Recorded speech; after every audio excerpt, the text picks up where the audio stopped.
என்னுடைய செயலும் சிந்தனையிலும் இந்த சமூகத்துக்கு பயனுள்ளதாக இருக்குன்னு நினைக்கிறவங்க மட்டும் இந்த மூவேந்தர் மீடியாவை சப்ஸ்கிரைப் பண்ணிவிட்டு பெல் ஐக்கான் ஆல் கொடுத்து வந்து ஃபாலோ பண்ணிக்கோங்க. மூவேந்தர் மீடியாவுக்கு உதவணும்னு நினைக்கிற உறவுகள் கீழே கொடுக்கப்பட்டுள்ள வாட்ஸ்அப் நம்பருக்கு தொடர்பு கொள்ளுங்கள். நன்றி. உறவுகள் அனைவருக்கும் வணக்கம். நான் தினேஷ் முல்லர். இந்த காணொலி எதற்காக அப்படின்னா, தமிழர் மீட்பு கழகத்தோட தலைவர் அன்பு அண்ணன் கரியாள மல்லர் அவர்கள் அவருடைய வலையொலியில் ஒரு காணொலி ஒரு 2 தினங்களுக்கு முன்பு பதிவு செஞ்சுருந்தாங்க. அது என்ன அப்படின்னா நடுக்காவேரி அன்பு தங்கை கீர்த்தியாவோட அந்த பிணத்தை வைத்து ஒரு சிலர் அரசியல் செஞ்சுட்டாங்க, பிணத்தை வாங்கி கொடுக்க ஒரு சில பேர் வந்துட்டாங்க, இவங்கெல்லாம் குற்றவாளிகளாகவும் இவங்கெல்லாம் நிரபராதியாகவும் காமிச்சிட்டாங்க அப்படின்னு ஒரு சில அண்ணனோட பேரை மட்டும் சொல்லிட்டு இவங்கெல்லாம் களத்தில் போராடினதாகவும் மற்றவங்க பேரை சொல்லாமல் அவர்கள் மீது குற்றம் சாட்டி அண்ணன் ஒரு காணொலி பதிவு செஞ்சுருந்தாங்க. ஸோ இதற்கான விளக்கத்தை கூடிய விரைவில் தஞ்சை நடுக்காவேரி சேர்ந்த அன்பு தம்பி ஐயா தினேஷ் விளக்கம் கொடுக்குறதா சொல்லியிருந்திருக்காங்க. ஏன்னா இந்த அண்ணன் கரியாள மல்லர் அவர்கள் இதே நடுக்காவேரி அந்த தளத்தில் அந்த காணொலி பதிவு செய்கிறாரு. நம்மளும் அந்த காணொலி பார்க்குறோம். பார்த்துட்டு திருப்பி அவர்கிட்ட அண்ணன் ஒரு கேள்வி வைக்கிறோம். என்ன ஊடகத்தை பற்றி பேசியிருக்கீங்க, உங்களுக்கும் மற்றவர்களுக்கும் தனிப்பட்ட பிரச்சனைனா எனக்கு ஒன்றும் பிரச்சனை கிடையாது, ஆனால் ஊடகத்தை பற்றி பேசியிருக்கீங்க, ஊடகம்னா என்னன்னு தெரிஞ்சு தான் பேசுகிறீங்களா, தெரியாமல் தான் பேசுகிறீங்களா? இது கரியாள மல்லர் சொல்லியோ இல்லை அங்கே இருக்கக்கூடிய இயக்கங்கள் சொல்லியோ மூவேந்தர் மீடியா வரல. அங்கே மக்கள் சொல்லித்தான் மூவேந்தர் மீடியா களத்தில் போய் நிற்கிது. மக்கள் சொல்லி தான் ஒவ்வொரு விஷயத்தையும் நாங்கள் செஞ்சிட்ருக்குறோம், சரிங்களா? ஆனால் நீங்கள் இப்படிலாம் பதிவு செஞ்சீங்க அப்படின்னு ஒரு சில கருத்துக்கள் பதிவு செஞ்சு அந்த தளத்தில் போட்டிருந்தேன். நான் போட்ட கருத்துக்கு அனைவருமே வரவேற்றிருந்தாங்க. ஆனால் அவர் போட்ட வீடியோவுக்கு அதே தளத்தில் அவர் மீது பல விமர்சனங்களை அவரை கடுமையாக பேசக்கூடிய விஷயங்கள்லாம் நம்ம பார்க்க முடிஞ்சது. இது சம்பந்தமாக தம்பி தினேஷுக்கு நான் தொடர்பு பண்ணேன். என்ன தம்பி, இப்படி ஒரு காணொலி அண்ணன் பதிவு செஞ்சுருக்காரு, உண்மைத்தன்மை என்ற உனக்கு தான் தெரியும், நான் கூட கடைசி 5 நாள் தான் அந்த களத்தில் நின்னேன் என்ன, ஆனால் உன்ட்ட நான் தனிப்பட்ட முறையில் கேட்கும்போது கூட பார்த்தீங்கன்னா இல்லைண்ணே இது நான் எடுக்கிற முடிவு தான் அப்படின்றத நீ சொல்கிற, ஆனால் இவங்க இப்படியெல்லாம் பேசுகிறாங்க, இது பொதுமக்கள் பார்வைக்கு போகுது, இது என்ன தம்பி அப்படின்னு கேட்கும்போது இல்லைண்ணே நான் அவருக்கு ஃபோன் பண்ணி பல முறை நான் இது சம்மந்தமாக நான் சொல்லிட்டேன், ஆனால் மறுபடியும் அவர் அந்த காணொலி நீக்காமல் இருக்கிறாரு அப்படின்றத சொன்னார். நான் கூடிய விரைவில் நம்மளோட மூவேந்தர் மீடியாவிலே யார் என்ன செஞ்சான்றதை நான் மக்கள் பார்வைக்கு நான் தெரியப்படுத்திக்கிறேனே அப்படின்னு தம்பி சொல்லிட்டாரு.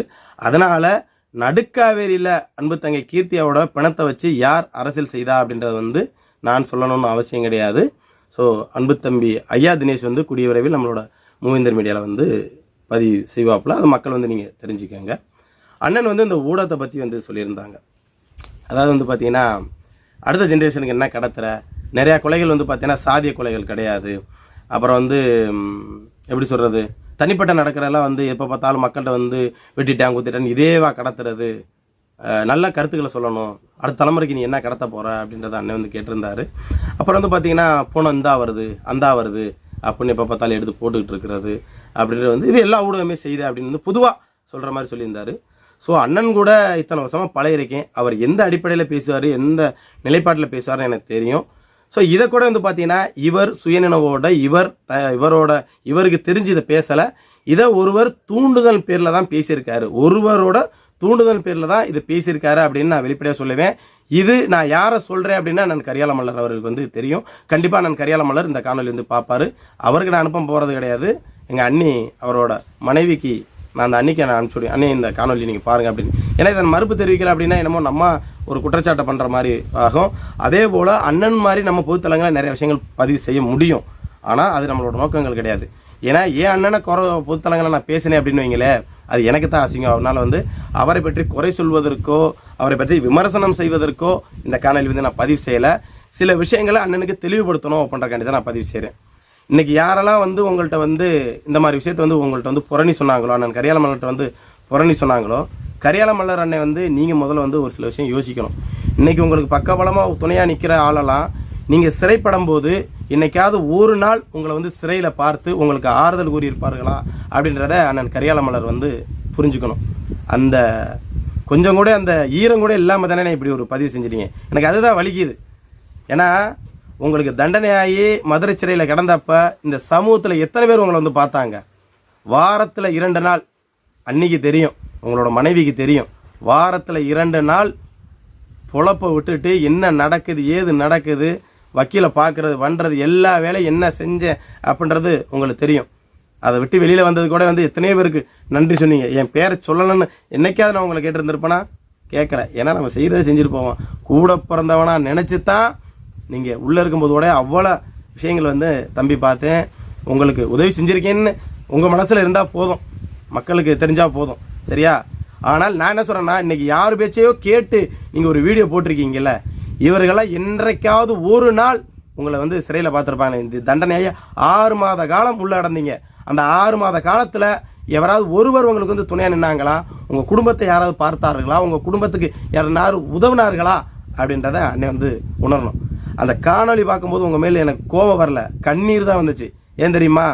இவ்வளோ தூரம் கூட பிறந்தவனா நினச்சி நம்ம பண்ணால் வந்து நம்ம எப்படி சொல்கிறது, பொதுவாக சொல்கிறேன்ற பேரில் நேரலைப்படுத்துறது. யாருன்னே நேரலைப்படுத்துறது? ராமர் பாண்டியன் விஷயத்துலேருந்து, தம்பி தீபக் பாண்டியன் விஷயத்துலேருந்து, இந்த விஷயத்துலேருந்து மூவேந்தர் மீடியா மட்டும்தான் நேரலைப்படுத்திருக்குது. போனால் இந்தா வருது அந்தா வருதுன்னு எடுத்து போடுறது அப்படின்னா என்னென்ன நக்கல், என்ன கிண்டல்?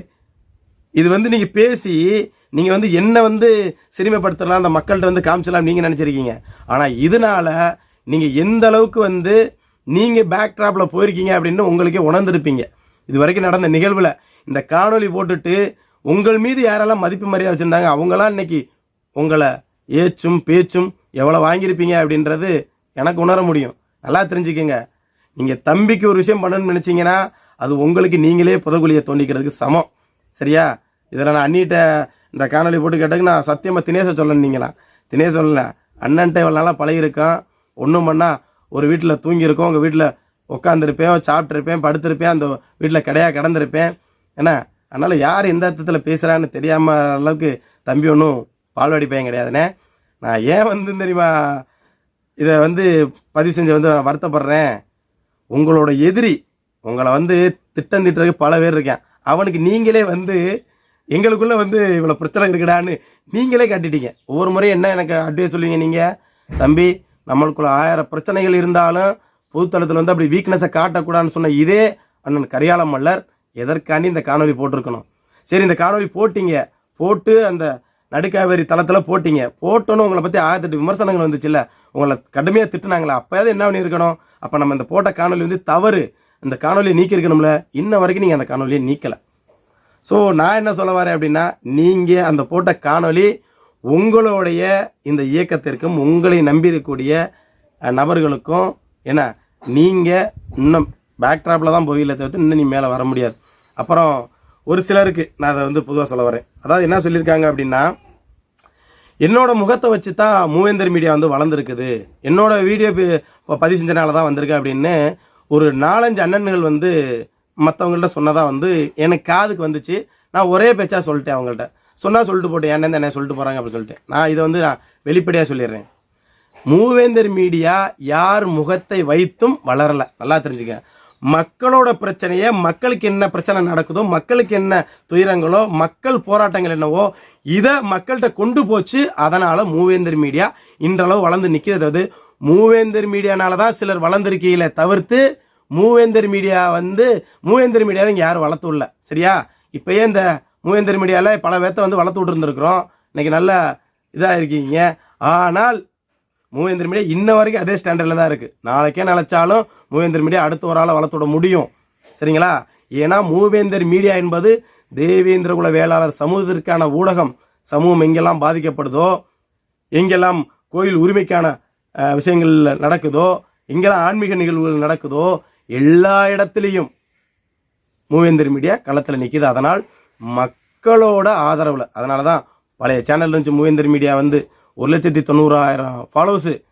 அதற்கு என்ன மக்கள் சப்போர்ட் இருந்துச்சோ அதே சப்போர்ட்டு இன்னைக்கு வெறும் 10,000-15,000 சப்ஸ்கிரைபர் இருந்தாலும் அதே சப்போர்ட்டை கொடுக்குறாங்க. அப்படின்னா யார் முகத்தை வைத்தும் கிடையாது. சரியா? இந்த மூவேந்தர் மீடியா மக்களுக்கான போராட்டங்களை, மக்களுக்கான உரிமையை இதை கொண்டு போகுது. மக்களுக்கான விஷயத்த உடனே இந்த மக்கள்கிட்ட வந்து கடத்துது. இது தேவேந்திரகுல வேளாளர் சமூகத்திற்கான ஊடகம் அப்படின்றனால தான் இன்ன வரைக்கும் மூவேந்தர் மீடியா ஸ்டாண்டர்டாக நிற்கிது. இந்த மூவேந்தர் மீடியா மட்டும் இல்லை, இன்னும் பல்வேறு ஊடகங்கள், இந்த சமூகத்திற்கான குரல் கொடுக்கக்கூடிய ஊடகங்கள் வந்தால் எனக்கு சந்தோஷம்தான், வாழ்த்துறேன், வரவேற்கிறேன். ஆனால் இந்த ஊடகத்துலேயும் ஒரு சில பேர் வந்து பார்த்தீங்கன்னா நம்மளை சிறுமைப்படுத்தி நம்ம அவங்க வளர்ந்துடலாம்னு நினைக்கிறாங்க. சரிங்களா? அது ஒருபோதுமே வளர முடியாது. நம்ம மீண்டும் கீழே தான் நீங்கள் போயில, மேலே வர முடியாது. இனி 6 பேருக்கிட்ட நீங்கள் வந்து புறணி பேசலாம். சரிங்களா? ஆனால் ஒருபோதுமே வந்து நீங்கள் ஒரு ஸ்டாண்டர்டாக நிற்க முடியாது. நம்ம இது வரைக்கும் எந்த ஊடகத்தை பற்றியுமே நம்ம வந்து புறணி பேசுகிறது கிடையாது. நம்ம வேலை நோய் செஞ்சுட்டு போய்கிட்டே இருப்பேன். ஓரமாக அந்த வேலையை செய்கிறோமோ வந்துக்கிட்டே இருப்போம், அவ்வளோதான். மூவேந்தர் மீடியா இந்த மக்களுக்கான வேலை செஞ்சு போயிட்டு இருக்க தவிர்த்து வந்து தவறான விஷயத்தை வந்து கடத்திக்கிட்டோ இல்லை. அப்போ இதே வந்து பார்த்தீங்கன்னா ஒரு நியூஸ் தமிழோ இல்லை பாலிமர் சேனலோ இல்லை நியூஸ் 18 இந்த ஜெயா டிவி, சன் டிவி, லொட்டு லொசுக்கு எல்லாமே நடக்கக்கூடிய படுகொலையிலேருந்து எல்லாமே மக்கள் பார்வையை கொண்டு போகுது. அப்போ அந்த சேனலில் நீங்கள் என்ன சொல்லுவீங்க? இதில் ஏதாவது ஒரு சேனலாவது நம்ம பாதிக்கப்பட்ட இடத்துல இங்கே களத்தில் வருதுன்ற எத்தனை பேத்துக்கு ஏக்கம் இருக்குது. அந்த ஏக்கத்துக்கு தானே இந்த மூவேந்தர் மீடியான்ற ஒரு விஷயம் இருக்குது. நான் இதே நடுக்காவிரிக்கு இங்கே போகும்போது அண்ணே ஏனே இத்தனை நாள் சென்று வந்தீங்க, நீங்கள் முன்னாடியே வந்துருந்தா இன்னும் இந்த போராட்டம் வேறு மாதிரி வந்திருக்கும்னே, வேறு மாதிரி கொண்டு போயிருக்கலாம்னே அப்படின்னு அங்கே உள்ள மக்களோட வலி வேதனை என்ன. சும்மா போனோமா, ஏதோ ஒரு வீடியோ எடுத்தோமா, போட்டோமா, அடுத்து ஊரை போக்கிட்டு வந்தோமா அப்படின்னு நாங்கள் இந்த வேலையை செய்யலை. 5 நாளில் என்னோட பிள்ளைக்கு 2 பேர்த்துக்கு, என் பிள்ளை என்ன 7 மாதம் பிள்ளை, இன்னொருத்தனுக்கு 4 வயசாக போகுது, 2 பேர்த்துக்கு மாற்றி ஜுரம் சளி. ஏன்னா என் ஒய்ஃப் இங்கேருந்து ஃபோன் அடிச்சுட்டு இருக்கிறா. இது என் கூட இருந்தவர்களுக்கு தெரியும். என்ன இவ்வளோ விஷயங்கள் இருந்து நாங்கள் அந்த இடத்துல நின்று என்ன அவ்வளோ விஷயங்களை முடிச்சுட்டு வந்திருக்கோம். இது தம்பி தினேஷுக்கும் தெரியும், ஐயா தினேஷுக்கும் தெரியும். என்ன நீங்கள் அசால்ட்டாக வந்துட்டு போனோம், இந்தா வருது அந்தா போகுது, இது உங்களுக்கே அசிங்கமாக தெரியலையானே. நம்ம ஊடகமாகவே இருக்கட்டும், நம்ம சமூகத்தில் இருக்கக்கூடிய ஊடகங்கள், நீங்கள் என்ன கூட சொல்லலை, மற்ற ஊடகங்களை கூட இருக்கட்டும், சொல்லலாமா நீங்கள் முதல்ல? சரி, இப்படி சொல்கிறவர், அதாவது இந்த தனிப்பட்ட பிரச்சனையெல்லாம் சாதி பிரச்சனையை கொண்டு போகாதுன்னு சொல்கிறவங்க, நம்ம திருநெல்வேலியில் ஒரு போராட்டம்லாம் நடத்தணும், நிறையா போராட்டங்கள் நடத்தியிருக்கோம். அதில் எத்தனை விஷயம் என்ன சாதி பிரச்சனை, எத்தனை விஷயம் வந்து பொது பிரச்சனை உங்களுக்கு தெரியாதா? ஏன் அப்போலாம் நீங்கள் வந்து என் கண்டனம் தெரிவிக்கணும்? அதெல்லாம் வந்து பேசணும்னா அண்ணனுக்கு பதில் நிறையா இது பண்ணலாம். அதனால் வந்து நாங்களாம் வந்து உங்களை வந்து நெஞ்சில் சுமக்கிறோம், சரியா? கூட பிறந்தானா சுமக்கிறோம். நாளைக்கு ஒன்றுனாலும் நாங்கள் தான் வந்து நிற்கணும். என்ன உங்கள்கிட்ட இன்றைக்கி பேசுகிறாங்களே, உங்கள்கிட்ட வந்து சொல்லி கொடுத்தாங்களோ, என்ன உங்கள்கிட்ட சொல்லி நீங்கள் வீடியோ போட்டிங்கல்ல, அவர் நாளைக்கு வந்து உங்களுக்கு துணை அனுப்பாரான்னு தெரியாது. உங்களுக்கு தெரியும், நீங்கள் பாதிப்பு இல்லாமல் போதும் சரி, உங்களோட நெருக்கடியும் சரி, நீங்கள் கஷ்டப்படும் போதும் சரி, யார் உதவுனான்றது அந்த கொஞ்சம் கூட மனசில் ஈரம் இல்லாமல் நீங்கள் வந்து இந்த காணொலி பதிவு செஞ்சுருக்கிறது என்பது வந்து உங்கள் மேலே எனக்கு மறுபடியும் சொல்ல கோவம் வரல. இனிமேல் உங்கள் முகத்தை எப்படி எனக்கு பார்க்குறேன்னு எனக்கு தெரியலை, சரிங்களா? அவ்வளோ வலி, அவ்வளோ அன்றைக்கி நைட்டு ஃபுல்லாக எனக்கு தூக்கமே இல்லை. அதாவது மதினிட்ட சொன்னேன், மனசுக்கே அவ்வளோ காயமாக இருக்குது மதினி. இவர் இந்த வார்த்தை யார் வேணாலும் பேசிட்டு போயிருக்கலாம், இவரை தூண்டி விட்டாரே, அவர் கூட இந்த வீடியோ பேசியிருந்தார கூட நான் பெருசாக எடுத்துருக்க மாட்டேன். இவர் இந்த காணொலியை பேசலாமா? உங்கள் குடும்பத்துக்கு, உங்கள் குடும்பத்தில் ஒருத்தனாக இருந்து என்னோட பணி எவ்வளோ இருந்துச்சு நீங்கள் சொல்லுங்கள் மதினி அப்படின்னு என் மதினிகிட்ட தான் நான் சண்டை ஓட்டேன். ரொம்ப காயமாக இருக்குது, விடுங்க தம்பி, இதெல்லாம் கடந்து போங்க, இதெல்லாம் ஒத்துமையாக இருங்க, இனிமேல் எப்படி மதினி அவரோட முகத்தை பார்க்க முடியும்னு கேட்டேன். நேருக்கு நேராக வச்சு, அதுவும் நேருக்கு நேரம் திட்டுருந்து நீ செருப்பை கழட்டி 2 அடிச்சிருந்தா கூட வாங்கியிருந்திருப்பேன். ஆனால் பொதுத்தளத்தில் போய் நீங்கள் என்ன அசிங்கப்படுத்தணும்னு நினச்சி உங்களை நீங்களே அசிங்கப்படுத்திக்கிட்டீங்க, சரிங்களா? இதனால் பின்னாடி எனக்கு கிடையாது, மூவேந்தர் மீடியாவுக்கு கிடையாது, தினேஷுக்கு கிடையாது, சரிங்களா? உங்களுக்கு தான், சரிங்களா? ஒவ்வொரு விஷயத்தையும் உங்களை அடுத்த கட்ட லெவலுக்கு எப்படி பண்ணணும் வைக்கணும்னு உரிமையாக எவ்வளோ சத்தம் போட்டுருப்பேன், எவ்வளோ உரிமையாக பேசியிருப்பேன். இடையில வந்தவங்க உங்களுக்கு வந்து பெருசாக தெரிஞ்சுட்டாங்க, அப்படித்தானே? அப்போ இவ்வளோ நாளாக அவங்கள வந்து உங்கள் குடும்பத்தில் ஒருத்தனா உங்கள் கூட பிறந்தவனா நின்று நான் வேலை செஞ்சவன், நான் அன்றைக்கி 3ஆவது மனுஷன் ஆகிட்டேன். யாரோ இடையில வந்தவர், நீங்கள் சிறையில் இருக்கும்போது கூட ஒரு நாள் கூட வந்து உங்களை சிறையில் பார்க்காதவரோட பேச்சை கேட்டு நீங்கள் இந்த ஆட்டம் ஆடுறீங்க அப்படின்னா இது நல்லதுக்கு இல்லைனே. இந்த ஆட்டம் நல்லதில் போய் முடிகிறதுக்கு இல்லை, சரியா? அதனால் வேணாம், யாரை பற்றியும் பொதுத்தளத்தில் கருத்து பேசாதீங்க. இந்த சமூகத்திற்கு நீங்கள் வந்து வரலாற்று ரீதியாக கிடைச்ச ஒரு பொக்கிஷமாக நாங்கள் பார்க்குறோம். உங்களோட அந்த தகுதியை யாரோ ஒரு பேச்சை கேட்டு உங்களோட தகுதியை வந்து குறைச்சிக்காதீங்க. அது உங்களுக்கு இன்னும் பின்னடைவை கொடுக்குமே தவிர்த்து உங்களை மேலே கொண்டு போகாது, சரிங்களா? நாம் தமிழர் கட்சியில் இணைஞ்சிருக்கீங்க, சந்தோஷம். என் அண்ணன் இன்னும் மேலே வந்து எனக்கு சந்தோஷம்தான். இன்றைக்கி நாம் தமிழர் கட்சியில் நாளைக்கு தமிழ் வெற்றிகளத்திலே இணைஞ்சு நீங்கள் வந்து பெரிய ஆளாக இருந்தாலும் எனக்கு சந்தோஷம்தான். என் சமூகத்தில் ஒரு ஆள் என் கூட பிறந்த மேலே வைக்கான்னு அது யாராக இருந்தாலும் நான் பெருமைப்படுவேன். ஆனால் அதை விட்டு நமக்கு நாமளே புறன்னு சொன்னீங்க அப்படின்னா நல்லா தெரிஞ்சுக்கோங்க, யாரை பற்றியும் பேக்ட்ராப் வந்து தெரியாமல் இருக்காது. 1008 விமர்சனங்கள் வந்து அசிங்கப்பட போவது நம்மளுக்குள்ளேயே தானே தவிர்த்து வந்து மல்லாக்கப்படுத்துக்கிட்டு காரி துப்புனா விழுகிறது நம்ம மூஞ்சியில் தான். அதனால் அதை சிந்திச்சு பூத்தலங்களை கருத்தை வந்து பதிவு செய்யுங்க. அதனால் இது தேவையில்லாமல் இனிமேல் அந்த கருத்துக்களை வந்து பதிவு செய்யாதீங்க. உண்மையிலே இந்த வடக்கு புதூரை பற்றி ஒரு சில விஷயங்கள் பேசியிருந்தாங்க. கூடிய விரைவில் வடக்கு புதூர் முருகன் மேட்டரில் என்ன நடந்தது, யார் அந்த உடலை வாங்கி கொடுக்குறதுக்கு இது பண்ணால் இன்ன வரைக்கும் அந்த குடும்பத்துக்கு யார் உதவுறா அப்படின்றது கூடிய விரைவில் மூவேந்தர் மீடியாவில் வரும். அதே போல் நடுக்காவேரியில் யார் பிணத்தை வச்சு அரசியல் பண்ணா அப்படின்ற விஷயத்தையும் மூவேந்தர் மீடியா வெளிக்கொண்டு வருன்றதை சொல்லிக்கிட்டு மரநலக்குடிகளான மல்லரனும் பல்லரனும் பாண்டியனும் தேவேந்திர உலக சமுதாய உறவுகள் ஸ்ரீ சாதிப்பற்றையும் பிரசாதி நட்பையும் தொடர்ந்து சொல்லிட்டு மீண்டும் ஒருத்தர் காலையில் சந்திக்கிறேன். நன்றி.